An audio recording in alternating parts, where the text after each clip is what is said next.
कमला पसंद और राष्ट्रीय पान मसाला की मालिक कमल किशोर की बहू दीप्ति चौरसिया ने मंगलवार शाम को खुदकुशी कर ली। पुलिस को मौके से एक सुसाइड नोट भी मिला। दीप्ति चौरसिया के परिजन ने खुदकुशी के लिए उकसाने और का आरोप लगाया है। दीप्ति की साल 2010 में कमल किशोर के बेटे हरप्रीत चौरसिया से शादी हुई थी। दोनों का 14 साल का एक बेटा है। वसंत विहार पुलिस मामले की जांच कर रही है। जानकारी के मुताबिक उनकी लाश चुनरी से लटकी हुई पाई गई। कमला पसंद का बिजनेस कानपुर, दिल्ली से लेकर कोलकाता, मुंबई तक फैला हुआ है और अब बहू का इस तरीके से सुसाइड करना और सुसाइड नोट मिलना कई सारी चीज़ों की तरफ अब इशारा भी कर रहा है और कई सारी संदिग्ध परिस्थितियों की ओर भी इशारा कर रहा है।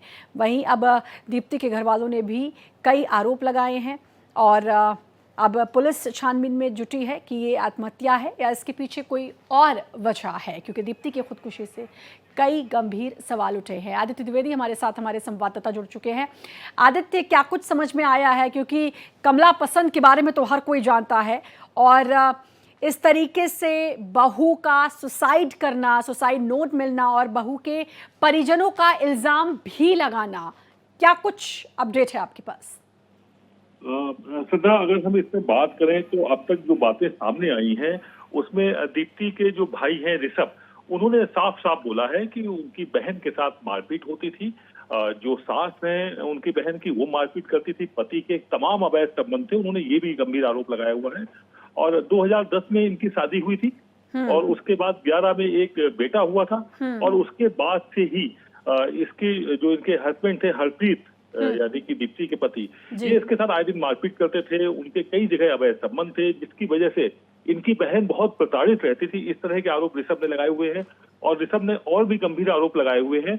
लेकिन इस पूरे मामले पर एक बात और शक गहराता है श्रद्धा, कि यदि आपकी पत्नी ने आत्महत्या की है, हरप्रीत की पत्नी दीप्ति ने जब आत्महत्या की हुई थी, तो उस वक्त इन्होंने ये दिखाया है, पुलिस को ये बताया है कि इन्होंने फांसी के फंदे से उसको उतार के उसको अस्पताल ले गए, जहां उसको मृत घोषित किया गया।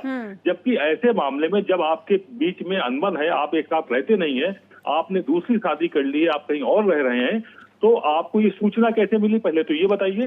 फिर अगर ऐसी कोई बात हुई तो आपको पुलिस को बुलाना चाहिए, क्योंकि आपके संबंध मधुर नहीं थे। मतलब आदित्य, बहुत कुछ संदिग्ध नजर आ रहा है। एक सुसाइड नोट भी बरामद हुआ है, तो क्या कुछ उस सुसाइड नोट में लिखा हुआ था, इसके बारे में जानकारी?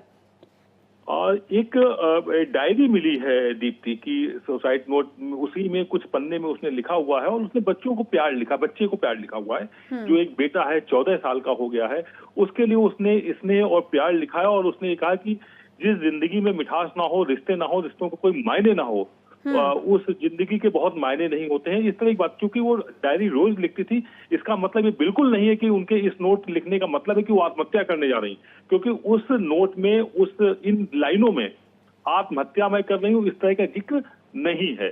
तो पूरा मामला बहुत संदिग्ध है और जिस तरह के हरप्रीत की हरकतें थी, जो उसके दूसरों से संबंध थे, उसने दूसरी शादी की हुई थी, साउथ एक्ट्रेस है कोई साउथ की, तो उसके बाद से इन सब मामलों में फिर तो एक चीज की, इन्होंने जो दूसरी शादी की थी, यानी कि दीप्ति को तलाक नहीं दिया था, पहला ये सवाल। और अगर दीप्ति को तलाक दिए बगैर दूसरी शादी की थी तो हिंदू मैरिज एक्ट में वो भी अवैध हुई। तो इस तरह से तो बहुत सारे सवाल हैं, यानी कि कुल मिला के पूरा परिवार अब जांच के घेरे में है।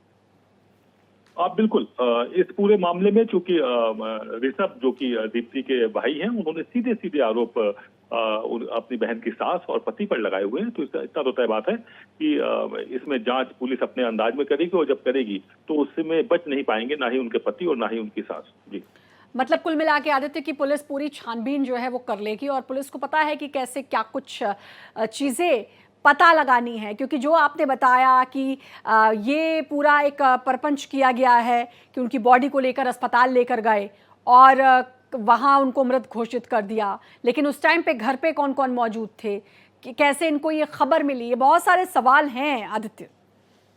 बिल्कुल श्रद्धा, सवाल इसलिए भी खड़े हो जाते हैं कि जब आप दूसरे मकान में रह रहे हैं तो आपको ये कैसे जानकारी मिली कि दीप्ति ने आत्महत्या कर ली है, और यदि आत्महत्या की है तो आपके बीच में विवाद है, आप एक साथ नहीं रहते हैं, तो ऐसे में आप सबसे पहले पुलिस को बुलाएंगे या अड़ोस पड़ोस के 4 लोगों को बुलाएंगे। एक जो तरीका होता है, उन तरीकों को उनको किसी भी तरह से नजरअंदाज किया गया है। और उसके बाद जो पूरी कहानी पहली दृष्टि में सामने आ रही है, उसमें तमाम संदेह के घिरे हैं श्रद्धा जी। बिल्कुल, चलिए अब देखना होगा कि पुलिस किस तरीके से इसकी जांच करती है, किस एंगल से जांच करती है। बहुत बहुत शुक्रिया आपका आदित्य तमाम जानकारी देने के लिए।